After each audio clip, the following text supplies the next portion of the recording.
महाराष्ट्र में वोट जिहाद पार्ट 2। अवैध बांग्लादेशियों को फर्जी तरीके से बर्थ सर्टिफिकेट देने के पर भड़के सीएम फडणवीस। भाजपा को 2 दिवसीय राज्य स्तरीय अधिवेशन अहिल्यानगर के शिरडी में रविवार से शुरू हुआ। इसमें केंद्रीय गृह मंत्री अमित शाह के साथ महाराष्ट्र के मुख्यमंत्री देवेंद्र फडणवीस भी शामिल हुए। इस दौरान उन्होंने एक बार फिर से वोट जिहाद का मुद्दा उठाया और विपक्ष पर जमकर हमला बोला।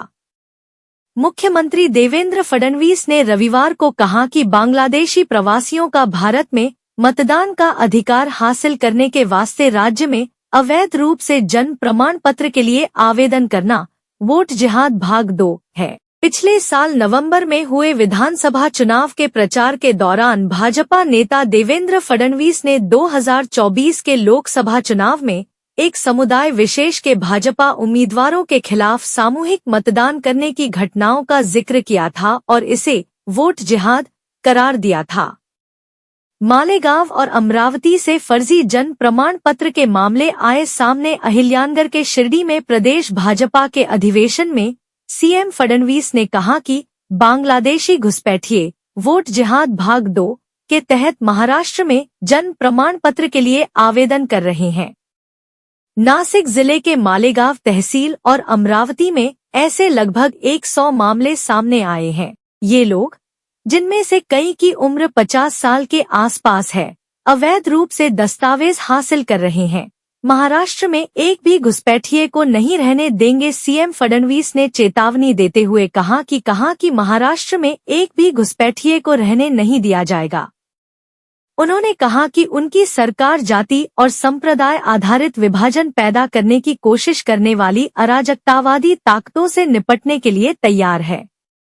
सीएम फडणवीस ने कहा कि उनकी सरकार जाति और संप्रदाय आधारित विभाजन पैदा करने की कोशिश करने वाली अराजकतावादी ताकतों से निपटने के लिए तैयार है।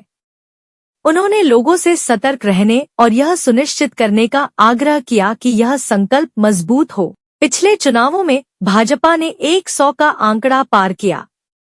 मुख्यमंत्री देवेंद्र फडणवीस ने कहा कि महाराष्ट्र में पिछले 30 वर्षों में भाजपा एकमात्र ऐसी पार्टी है जिसने लगातार 3 चुनावों 2014, 2019 और 2024 में 100 सीट का आंकड़ा पार किया। प्रधानमंत्री मोदी के नेतृत्व ने हमें आत्मविश्वास जगाया और भाजपा को 89% की स्ट्राइक रेट के साथ 132 सीट हासिल हुई। मोदी की तुलना भगवान कृष्ण से की। शिरडी में कार्यकर्ताओं से संबोधित करते हुए उन्होंने कहा कि कौरवों पर पांडवों की जीत किसने सुनिश्चित की, इसके बारे में महाभारत का एक उपाख्यान सुनाते हुए फडणवीस ने कहा कि विधानसभा चुनाव में भाजपा की शानदार जीत में पार्टी कार्यकर्ता केशव थे और मोदी, माधव, केशव और माधव भगवान कृष्ण के नाम हैं।